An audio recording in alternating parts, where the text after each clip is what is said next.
Menurut Bapak, definisi dari pendidikan Islam itu apa? Definisi atau pengertian pendidikan agama Islam menurut daripada pengetahuan yang Bapak alami atau yang Bapak pelajari, yaitu bimbingan yang dilakukan orang dewasa kepada anak didik masa pertumbuhan agar memiliki pengetahuan yang lebih luas. Jadi, dan kalau orang dewasa itu banyak, ya, orang tua kan orang dewasa.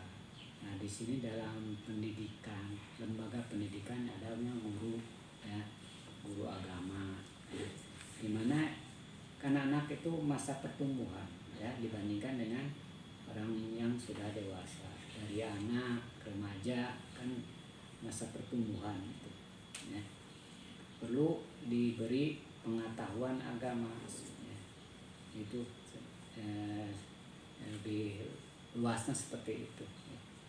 Lalu tujuan dari pendidikan Islam sendiri itu untuk apa? Yang pertama untuk usaha orang dewasa yang mesti bahwa secara sadar mengarahkan atau membimbing secara perkembangan secara fitrah atau secara alami. Jadi orang dewasa itu mengarahkan terhadap anak yang perlu bimbingan, baik masalah pengetahuan ataupun masalah tingkah laku dalam kehidupan sehari-hari, supaya dia kedepannya lebih baik lagi. Dari awalnya yang tadinya tidak tahu menjadi tahu. Ya. Manfaat dari pendidikan Islam itu untuk apa? Yang pertama untuk menumbuhkan pengetahuan yang lebih luas dan mengenal tentang ciptaan Allah, ya, dan dibarengi ibadah, cara-cara ibadah, ya, dimana maksud menumbuhkan atau menumbuhkan pengetahuan tadi kan dari segi tujuan itu untuk mengenal ciptaan Allah, bahwa ini tumbuhan yang bisa bergerak, ada tumbuhan, ada manusia, ya, itu bahwa itu awalnya tidak ada menjadi ada, ya, jadi tahu dia itu, ya, yang bagaimana keseimbangan mengenai ibadah, dan dia tadinya tidak tahu cara-caranya sholat atau cara-cara sholat menjadi tahu, dipraktekkan, ya, seperti itu. Fungsi dari pendidikan Islam dalam kehidupan manusia itu untuk apa? Fungsinya pendidikan untuk yang pertama untuk mengembangkan siswa dalam pemahaman tentang keimanan dan ketakwaan kepada Allah. Nah, di sini ada pemahaman.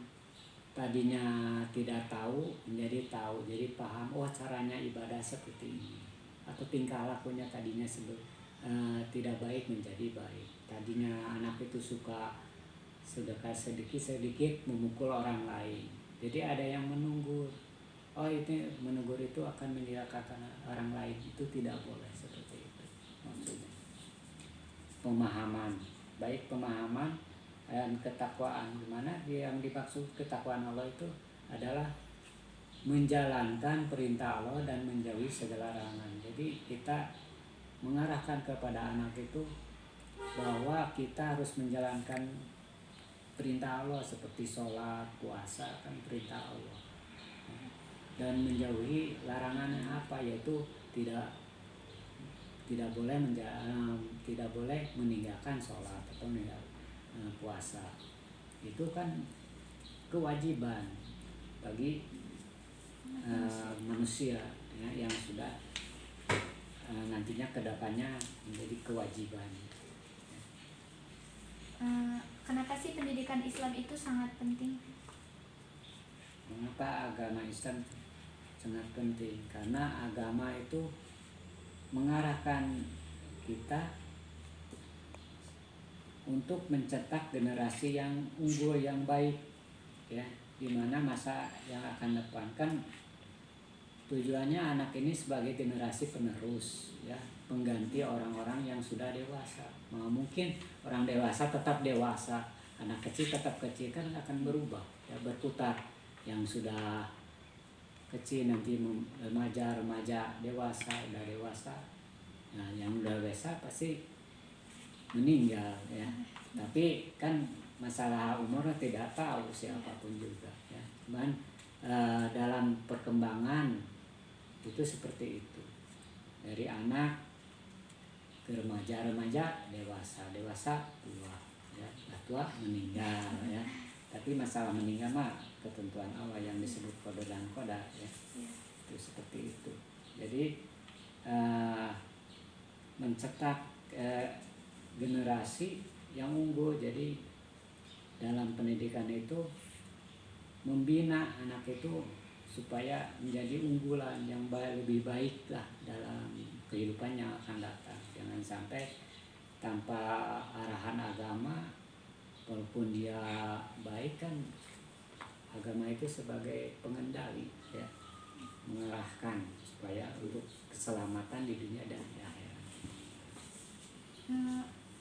Untuk materi yang diajarkan dalam pendidikan Islam itu mencakup apa saja? Materi itu di dalam agama Islam itu yang pertama masalah akhlak ya. Akhlak itu tingkah laku dalam kehidupan sehari-hari, santun, sopan santun, baik ucapan atau perbuatan di dalam kehidupan sehari-hari perlu diarahkan mana kata-kata yang baik, mana kata-kata yang jelek. Jadi anak itu kan tidak tahu kalau tidak diarahkan, karena pengaruh lingkungan itu sangat berat ya. Baik lingkungan kan banyak akhlak-akhlak yang jelek di lingkungan itu, pengaruh lingkungan itu. Walaupun di lingkungan keluarganya baik, tapi di luar lingkungan kan banyak pengaruh yang baik, pergaulannya itu, seperti itu. Nah, yang lainnya seperti Al-Quran, cara membaca Al-Quran, fikih itu mencakup masalah ibadah, dan yang keempat yaitu masalah tarikh. Tarikh itu yaitu sejarah Islam, orang-orang yang terdahulu, menceritakan hal-hal yang orang terdahulu, orang yang baik, ada yang jelek, ya, itu seperti itu ya masalah materinya. Ya, dalam kehidupan sehari-hari dia harus mampu melaksanakan dan menteladani para nabi dan rasul, akhlak yang baik seperti itu, dan menjauhi akhlak-akhlak yang jeleknya. Kalau rasul mah nggak mungkin berakhlak jelek ya, pasti umatnya ada yang melanggar aturan agama seperti itu. Untuk saat ini tantangan apa saja yang dihadapi dalam menyampaikan pendidikan Islam? Tantangannya memang sangat banyak. Yang pertama masalah lingkungan ya, tantangannya lingkungan dalam kehidupan sehari-hari, yaitu menumbuhkan masalah pengetahuan ya.